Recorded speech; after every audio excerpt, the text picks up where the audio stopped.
Seigneur, merci pour ce matin. Nous bénissons ton nom. Nous nous recommandons à toi. Nous voulons t'écouter. Parle à nos cœurs. Que la gloire te revienne au nom de Jésus, notre Seigneur et Sauveur. Amen. Amen.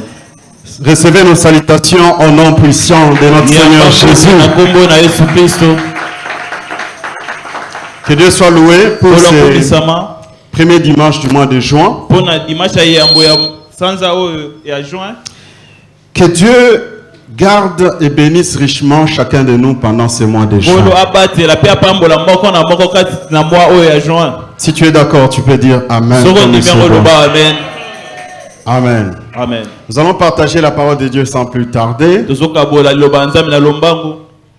Les choses sacrées. C'est cela le sujet de ce matin. Les choses sacrées. Bien-aimés dans le Seigneur, il y a des choses qui servent à la religion, qui servent au culte. C'est-à-dire des choses qu'on utilise ou dont on se sert pour adorer Dieu, pour louer Dieu, pour célébrer l'Éternel, pour écouter l'Éternel, pour le culte donc. Ce sont ces choses-là qu'on appelle les choses sacrées. Les choses sacrées. Ce sont des choses qui ont pour objet le culte. Nous lisons 1 Timothée chapitre 3. Nous allons lire versets 14 à 15. La parole de l'Éternel. Nous allons dans 1 Timothée, je disais.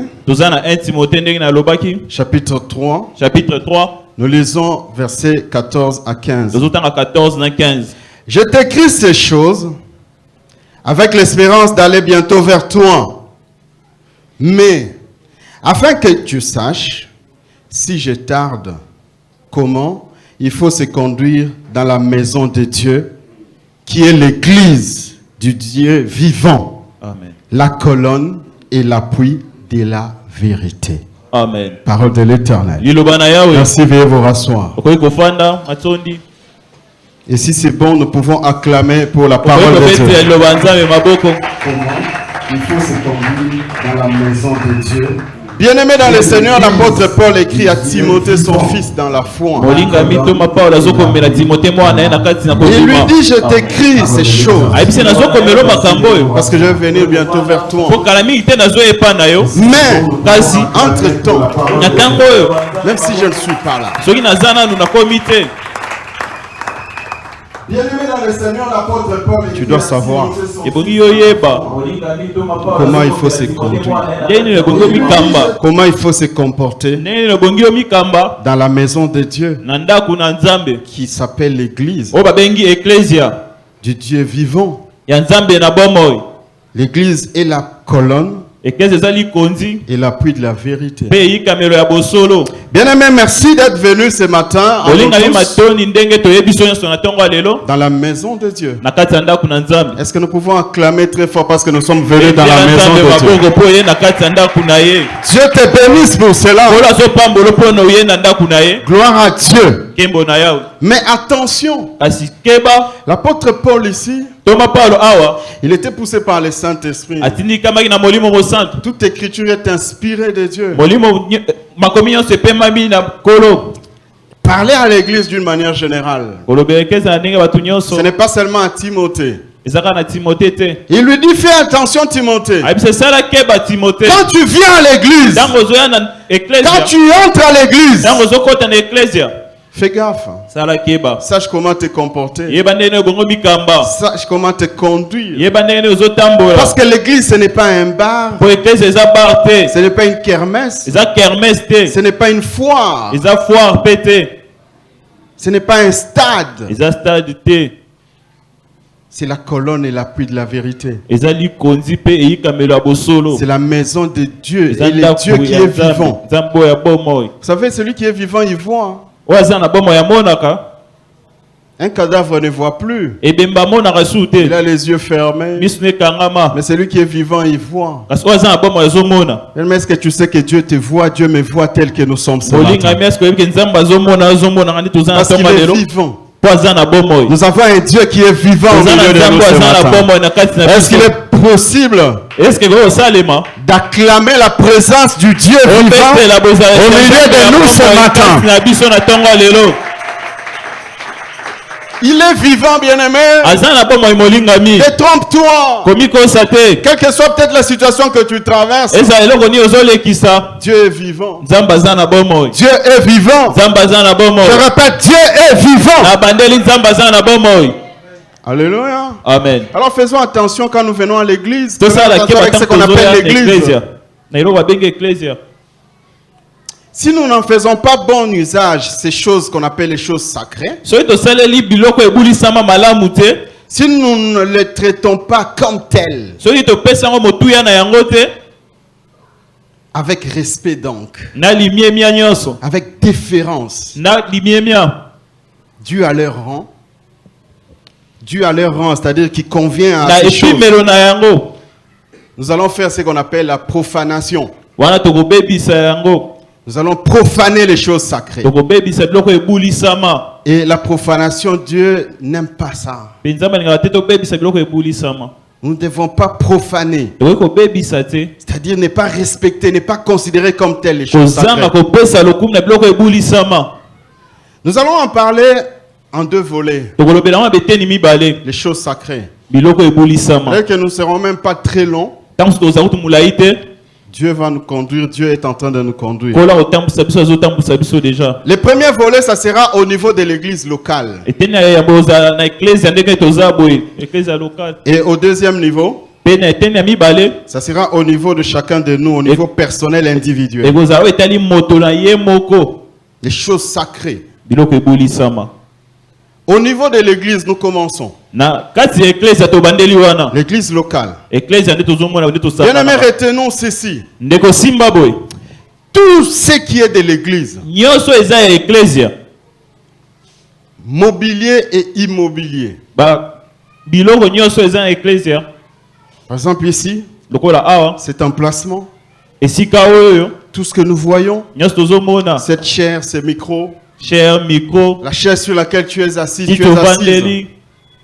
Tout ce que nous voyons à l'église, les baffles, les instruments, les groupes électrogènes, les paniers que nous voyons, même les bacs à papier, les petites poubelles que nous voyons, ne minimise rien. C'est du domaine du sacré. Est-ce que quelqu'un est en train de comprendre? Est-ce que quelqu'un est en train de comprendre? Tout cela est sacré. Même cette adresse est sacrée, cet emplacement est sacré. L'immobilier ici est sacré. Il a été consacré à l'Éternel. C'est un lieu de culte. Ça sert à l'adoration de Dieu. Ça sert à louer Dieu. Ça sert à célébrer Dieu. Ça sert à parler à Dieu. Ça sert aussi à écouter Dieu. C'est ça le culte. Et c'est sacré. Faisons attention. Lisons Daniel chapitre 5. Nous allons lire les versets 1 à 9. Quand tu auras le temps à la maison, tu peux méditer tous les chapitres 5. À cause du temps, nous allons prendre quelques versets. Et tu peux aller tout méditer à la maison. Daniel chapitre 5, je lis les versets 1 à 9 en français, Daniel sans interpréter donc. Je lis au nom de Jésus. Le roi Belchassar donna un grand festin, assez grand au nombre de 1000, et il but du vin en leur présence. Belchassar, quand il eut goûté au vin, fit apporter les vases d'or et d'argent que son père Nebuchadnezzar avait enlevés du temple de Jérusalem afin que le roi et ses grands, ses femmes et ses concubines s'en servissent pour boire. Retiens ça. Verset 3. Alors on apporta des vases d'or qui avaient été enlevés du temple de la maison de Dieu à Jérusalem. Et le roi et ses grands, ses femmes et ses concubines s'en servirent pour boire. Ils burent du vin et ils louèrent les dieux d'or, d'argent, d'airain, de fer, de bois et de pierre. En ce moment, verset 5, en ce moment, apparurent les doigts d'une main d'homme et ils écrivirent en face du chandelier sur la chaude de la muraille du palais royal. Le roi vit cette extrémité des mains qui écrivaient. Alors, le roi changea de couleur et ses pensées les troublèrent. Les jointures de ses reins se relâchèrent et ses genoux se heurtèrent l'un contre l'autre. Le roi cria avec force qu'on fit venir les astrologues, les chaldéens et les devins, et le roi prit la parole et dit aux sages de Babylone: quiconque lira cette écriture et m'en donnera l'explication sera revêtu de pourpre, portera un collier d'or à son cou et aura la 3e place dans le gouvernement du royaume. 8. Tous les sages du roi entrèrent, mais ils ne purent pas lire l'écriture et en donner au roi l'explication. Verset 9. Sur quoi le roi Belchassar fut très effrayé, il changea de couleur et ses grands furent consternés. Parole de l'Éternel. Amen. Peut-on acclamer la parole de l'Éternel? Bien-aimés dans le Seigneur, nous sommes à Babylone. J'espère que nous connaissons au moins cette histoire de Daniel. Daniel, c'est l'un des jeunes israélites qui a été déporté vers la Babylone. C'était esclaves, ils étaient amenés de force à Babylone. Mais ce jeune homme, avec ses compagnons, avait refusé de se compromettre. Il s'était maintenu dans la voie de Dieu. C'est un modèle, c'est un exemple pour nous aussi. Alors, il y a eu un premier roi qui avait déporté Daniel et les autres. C'était Nabuchodonosor, autrement appelé Nebuchadnezzar. Il avait un fils, Nabonide, et un petit-fils, Belchassar, qui était à cette époque roi. Mais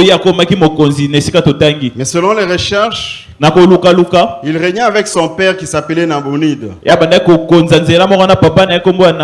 Mais ici dans la Bible, on ne ressort vraiment pas son père. On parle de lui, Belchassar. Donc il était petit-fils de Nabuchodonosor. Alors un jour, bien-aimé, il a organisé une grande fête. Bien-aimé, faisons attention avec les fêtes. Aller dans une fête, c'est pas mauvais. Mais faisons attention avec les fêtes. Il y a plusieurs profanations, plusieurs abominations qui se passent dans les fêtes. Faisons attention. Qui peut dire Amen à la gloire de Dieu? Qui peut dire Amen à la gloire de Dieu? Amen. Alors la Bible dit, il avait invité des invités spéciaux. Il y avait ces grands. Ils étaient à 1000. Ils ont bu du vin. Lui, il a bu le vin en présence de ces grands, de ses invités.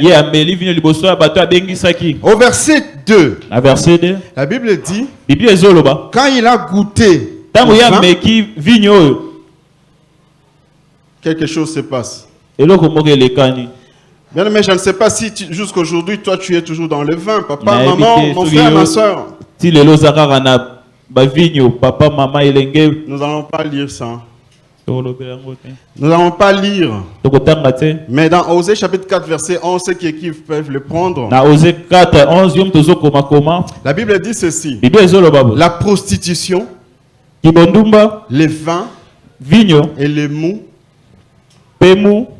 font perdre l'essence. Les mous, c'est un produit qui vient du raisin et tout. Alors, les vins fait perdre l'essence, c'est ce qui nous concerne. Quand quelqu'un boit, il perd l'essence. Il devient comme un fou. J'ai vécu une histoire la semaine passée. Sur 24. J'étais à bord d'un taxi. Alors il y a un agent de l'ordre. Agent de l'ordre. En tenue. C'était horrible à voir. Il était saoul. Sur 24. Alors il venait là. Ah mais il fallait voir. Quel spectacle. Waouh. Mais quand quelqu'un boit, il perd l'essence. Là, il venait là. À un moment donné, il a arrêté un motard. Il cause avec lui. Il monte sur la moto.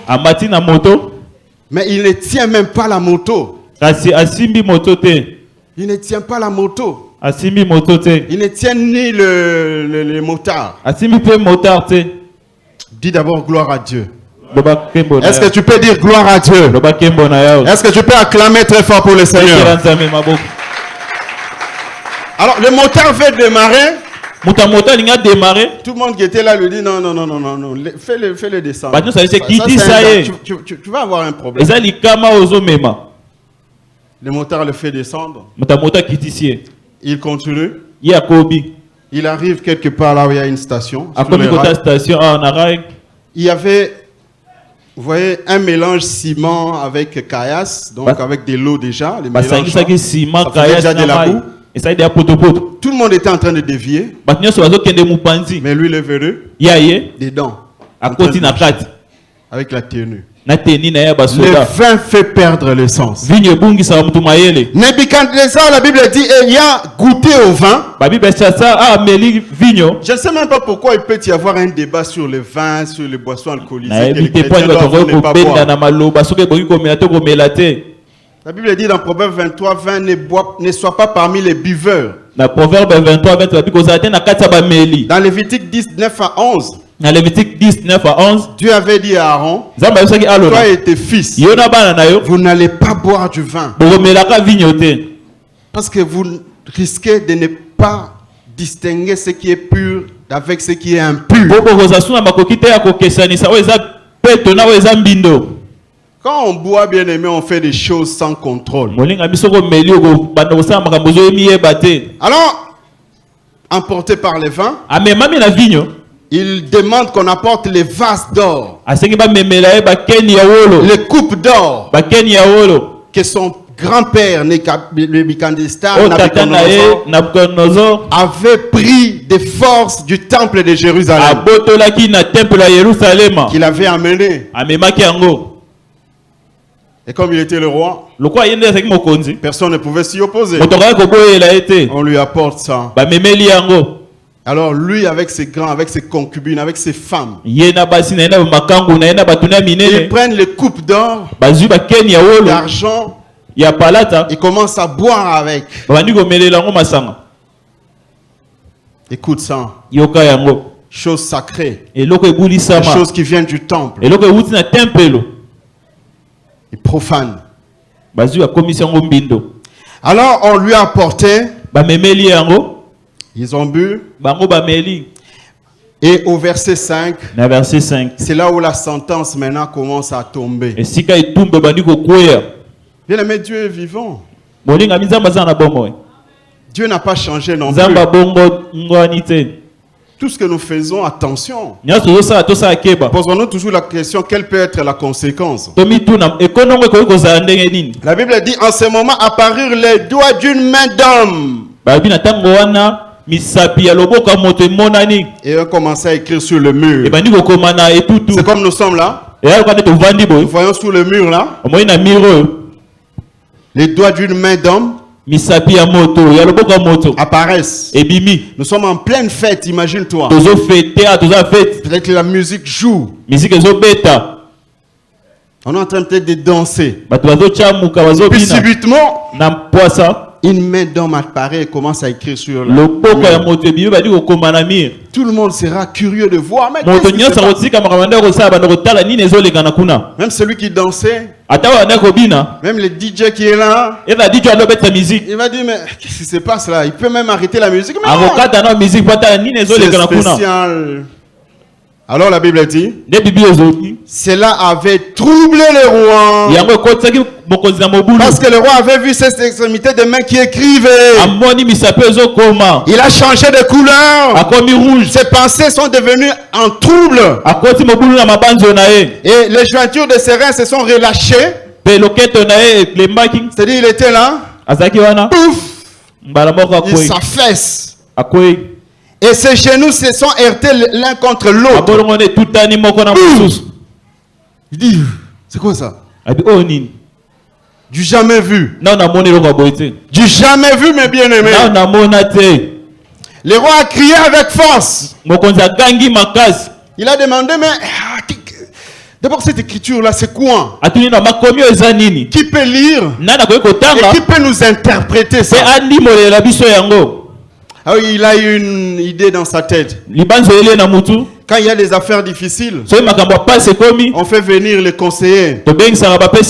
On fait venir les sages, les experts, les médecins s'il faut, les philosophes, je ne sais pas, les physiciens. C'est comme si on constate un phénomène étrange au ciel. On peut demander au professeur d'université, mais c'est quoi ça? Expliquez-nous, vous qui connaissez la science. Ça signifie quoi ça? Alors le roi a crié avec force qu'on fasse venir les astrologues, les chaldéens, les devins. Donc, c'est sur qui il comptait. Et la Bible dit, on les a fait venir. Il a pris la parole, il a dit, toute personne qui peut lire l'écriture et donner l'explication, il aura une récompense. On va le revêtir de pourpre, il portera un collier d'or à son cou et il aura la 3e place dans le gouvernement du royaume. Les sages, les magiciens, les astrologues, tous ces gens sur qui le roi comptait se sont concertés. Et puis finalement ils ont dit, en tout cas, on ne va pas mentir au roi. Ça nous échappe. Bien aimé, je vais te dire quelque chose. Il y a des choses qui échappent à toi-même, aux hommes, aux magiciens, aux sorciers, aux occultistes, au diable lui-même, mais qui n'échappe pas à notre Dieu. C'est pourquoi le diable est limité. Parce que les devins, les astrologues, c'était les représentants du diable. Un seul n'est pas limité. C'est l'Éternel des armées. Il n'a ni commencement ni fin. Est-ce que nous pouvons acclamer pour celui qui vit d'éternité en éternité? Gloire à Dieu. Alors la Bible dit, le roi, quand on lui a dit que non, nous ne pouvons pas, là ça nous dépasse. Le roi était malade. Il a changé de couleur. Et ses grands aussi étaient consternés, ils étaient tristes. Parce qu'ils n'avaient pas pu soulager le roi. Mais à partir du verset 10, si vous lisez, la reine est intervenue. Elle a dit au roi, mais roi, t'inquiète. Il y a un jeune homme, Daniel. À l'époque de ton grand-père, Il avait interprété des songes. Il a un esprit supérieur. L'esprit supérieur, ce n'est pas l'esprit qu'on va prendre dans des loges. L'esprit supérieur, c'est l'esprit de Dieu. Est-ce que nous pouvons acclamer pour l'esprit supérieur? Alors le roi a demandé qu'on fasse venir Daniel. Encore une fois. Pour qu'il vienne s'il pourra lire l'écriture et donner l'explication. Alléluia. Amen. Certains troubles, bien aimés, certaines maladies que nous avons, c'est parce que simplement nous avons désacralisé ce qui est sacré.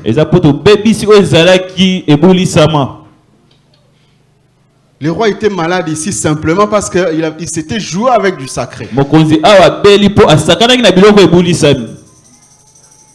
Est-ce que quelqu'un est en train de comprendre la parole de Dieu? Est-ce que quelqu'un est en train de comprendre la parole de Dieu? Et dans pareil cas, ce n'est pas une question de prier, de médecins. Ici, même si le roi faisait venir les médecins, il n'y aurait pas de solution. Il n'y aurait pas de solution. Il y a des maladies qui ne demandent pas de médecins. C'est simplement, il faut réconsidérer, remettre à leur place les choses sacrées. C'est pourquoi les choses sacrées, il ne faut pas jouer avec. Qui dit Amen à la gloire de l'Éternel? Amen. Qui dit Amen à la gloire de l'Éternel? Amen. À cause du non-respect des choses sacrées, ces rois étaient malades. Et dans ce cas, on a affaire à Dieu seul. Même si on t'amène en Suisse, en Inde, je ne sais où encore.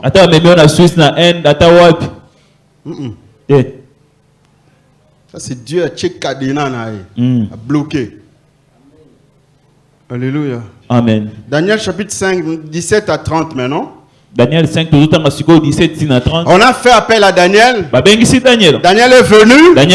Alors Daniel répond en présence du roi. Il dit au roi, garde tes dons et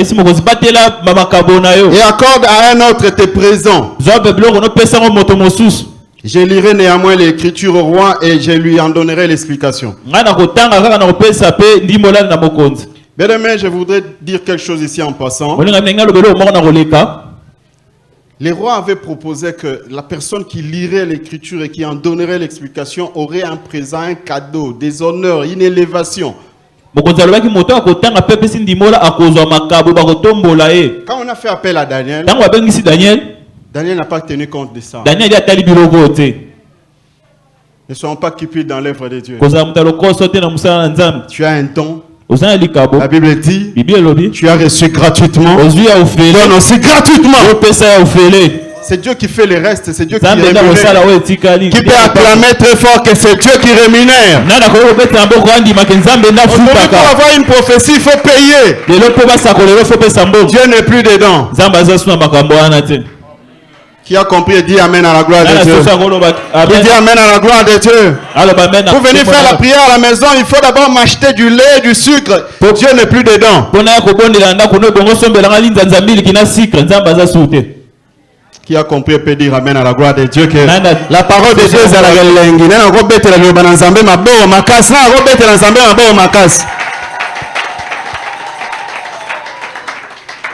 Alors Daniel lui dit non, garde tes présents, garde ton cadeau.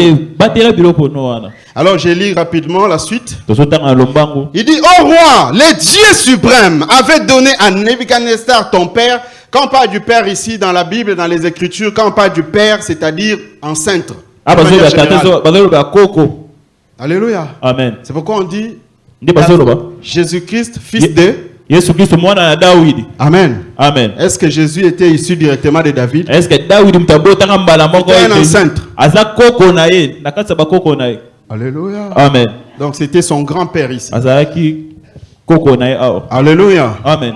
Alors Dieu lui avait donné l'empire, la grandeur, la gloire et la magnificence. Et à cause de la grandeur qu'il lui avait donnée, tout le peuple, les nations, les hommes de toutes langues étaient dans la crainte et tremblaient devant lui. Le roi faisait mourir ce qu'il voulait et il laissait la vie à ce qu'il voulait. Il élevait ce qu'il voulait et il abaissait ce qu'il voulait. Mais lorsque son cœur s'éleva et que son esprit s'endurcit jusqu'à l'arrogance, voilà, il fut précipité de son trône royal et dépouillé de sa gloire. Il fut chassé du milieu des enfants, des hommes. Son cœur devint semblable à celui des bêtes et sa demeure fut avec les ânes sauvages. On lui donna comme au bœuf de l'herbe à manger. Et son corps fut trempé de la rosée du ciel jusqu'à ce qu'il reconnut que le Dieu suprême domine sur les règnes des hommes. Amen. Et qu'il les donne à qui il lui plaît. Amen. Verset 22. Et toi, maintenant il revient. D'abord il a donné un peu, il a circoncis un peu les choses, il a donné un peu l'historique des choses, comment ça s'était passé. Il dit ton grand-père, Dieu lui avait donné les règnes, la gloire, toutes ces choses, l'empire, mais son cœur s'était enflé. Dernièrement, Dieu nous a parlé sur le cœur. Bien-aimé, gardons nos cœurs plus que tout. Même si tu es élevé au niveau le plus haut, restons humbles, gardons nos cœurs au pied de Jésus. Si quelqu'un a compris, il peut acclamer très fort pour l'Éternel des armées. Il revient maintenant à Belchastar. Il lui dit, et toi Belchastar, verset 22. Toi Belchastar, son fils, tu n'as pas humilié ton cœur. Quoique tu suces toutes ces choses. Bien aimé, nous connaissons beaucoup de choses qu'on nous enseigne. Mais nos cœurs, est-ce que nous les humilions, nous les maintenons humbles? Il y a des choses qui arrivent dont nous avons connaissance. Les mêmes causes produisent les mêmes effets. Alléluia. Amen.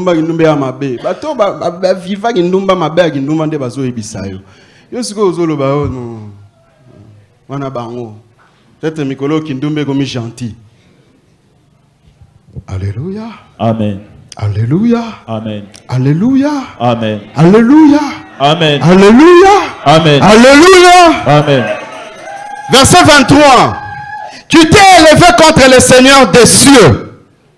Les vases de sa maison, voilà les choses sacrées. Les vases de sa maison ont été apportés par devant toi et vous vous en êtes servis pour boire du vin, toi et tes grands, tes femmes et tes concubines. Tu as loué les dieux d'argent, d'or, d'airain, de fer, de bois et de pierre, qui ne voient point, qui n'entendent point et qui ne savent rien. Et tu n'as pas glorifié les dieux qui a dans sa main ton souffle et toutes tes voix. Amen. C'est grave ça, hein? Quand Dieu te parle comme ça, bien aimé. Non. Il faut directement que tu pardon. Alléluia. Amen. Si Dieu commence à te parler en ces termes. C'est pourquoi il a envoyé cette extrémité des mains qui a été tracée, qui a tracé cette écriture.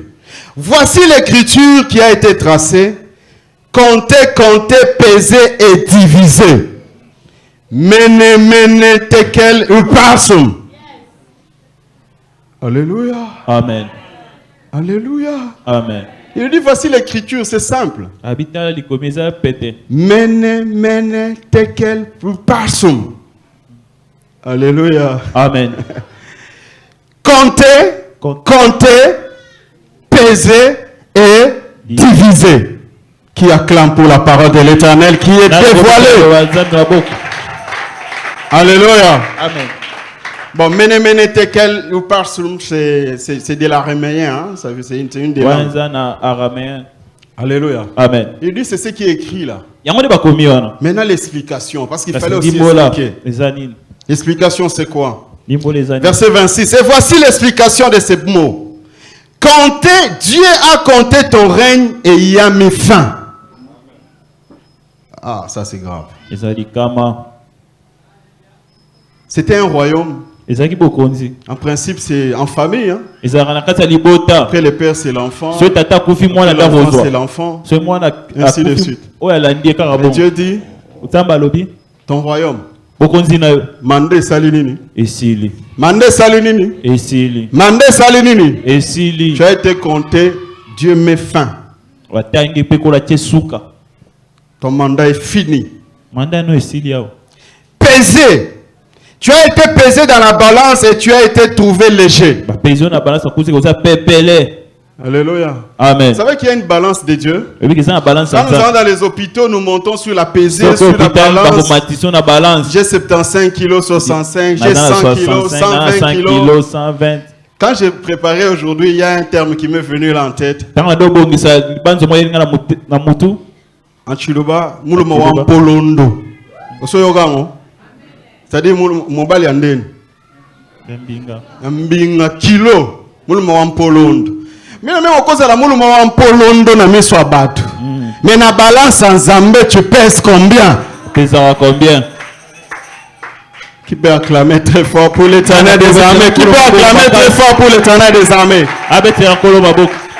Alors la Bible dit, tu as été pesé, on t'a trouvé léger. Et divisé, ton règne sera divisé et donné aux Mèdes et aux Perses. Aussitôt Belchassar donna des ordres et on l'en revêtit Daniel de pourpre, quoique Daniel avait refusé.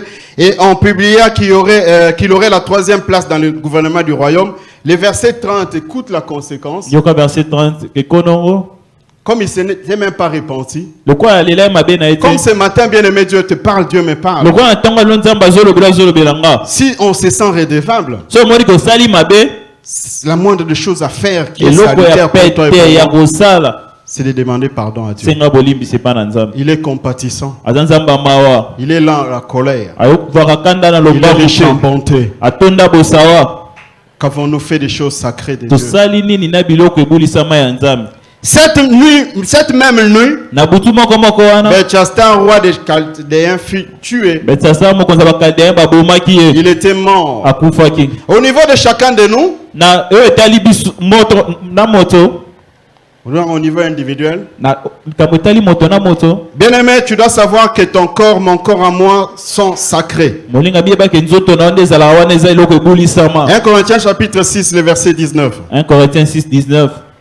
1 Corinthiens 6, verset 19. 1 Corinthiens 6, 19.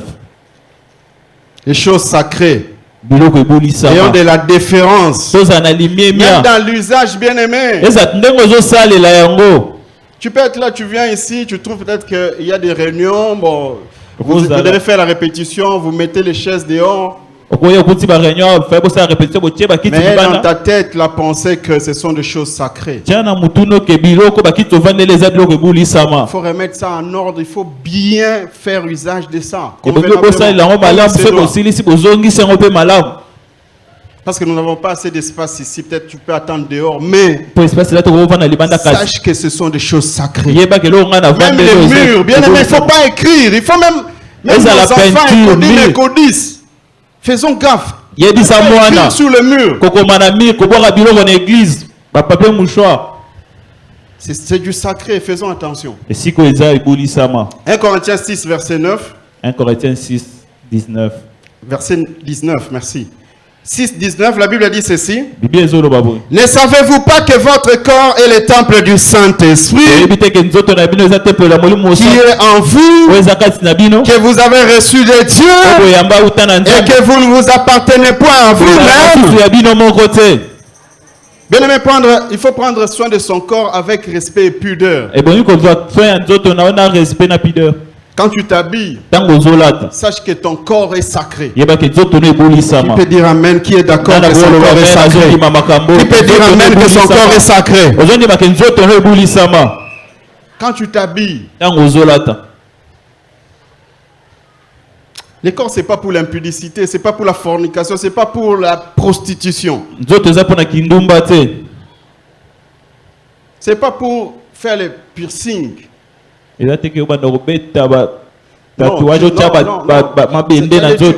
Tu perces là à la narine, des fois on voit ici, des fois c'est là. Non, C'est horrible, c'est de la profanation. Tu es en train de profaner les sacrés. Ne fais pas cela parce que tu as vu les autres le faire. Vous savez comment les diables jouent? Ils utilisent les stars. Stars entre guillemets. Les véritables stars, ce sont les enfants de Dieu. Alors la Bible dit, c'est pas la Bible. Je voulais dire ceci, j'étais en train de dire ceci. Vous verrez les joueurs, vous verrez les musiciens, il faut le voir. Piercing. J'en ai vu un qui s'est fait tatouer derrière, les tatouages. Il s'est fait tatouer un musicien américain.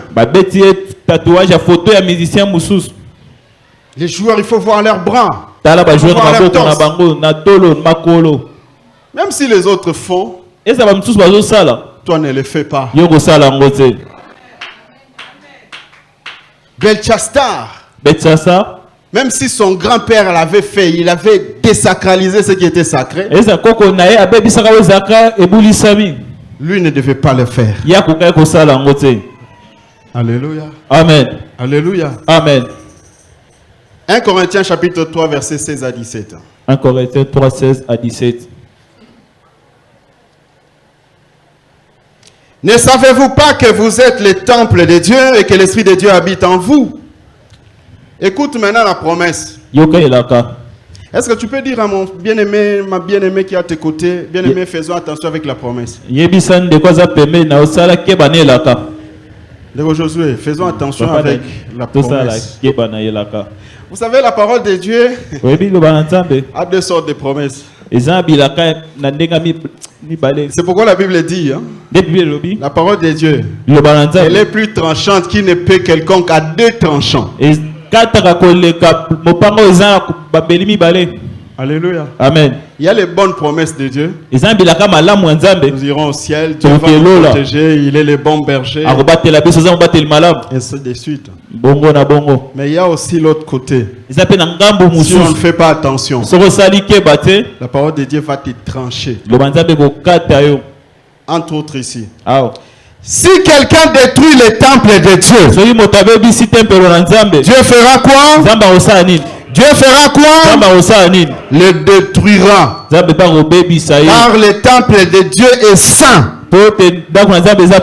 Et le temple dont on parle ici, c'est ton corps, c'est mon corps. Et c'est ce que vous êtes. Est-ce qu'on peut acclamer très fort que nous sommes le temple de Dieu?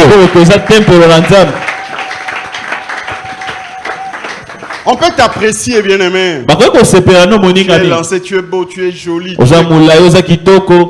Mais que ta beauté ne soit pas une occasion pour toi pour profaner le temple de Dieu. C'est comme un monsieur, un jeune homme. Des jeunes filles lui disent non. Tu as un teint chocolat frappant. Chocolat frappant. Chocolat frappant. Ce que vous avez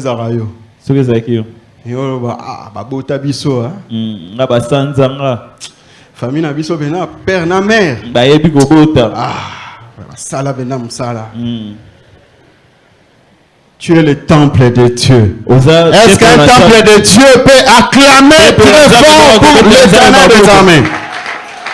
Nous terminons avec un conseil de Dieu. Nous allons prier. Romains 12 verset 1. Romains 12 1. La Bible dit ceci. Romains chapitre 12. Romains 12. Nous allons lire le premier verset. Je vous exhorte donc, frères et sœurs,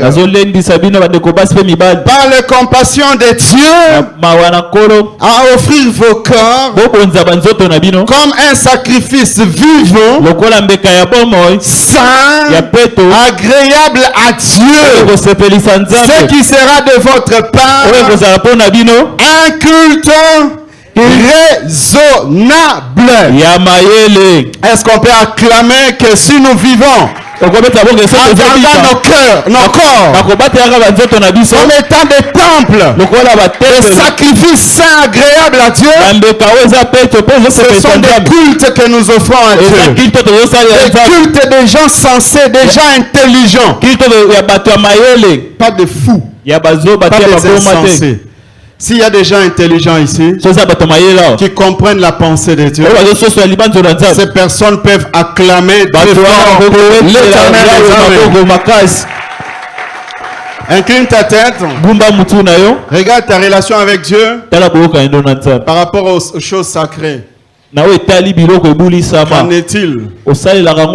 Prions au nom de Jésus. S'il faut demander pardon, faisons-le.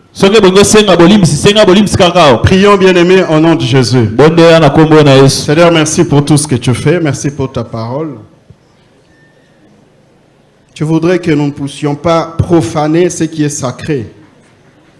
Ça doit servir au culte, à ton honneur, à ta gloire, à l'adoration, à ta louange. Seigneur, glorifie-toi. Tu es le Dieu vivant, le Dieu fidèle. Pardonne chacun de nous qui quelque part a profané ce qui était sacré. Que ce soit ici à l'église, que ce soit dans son corps.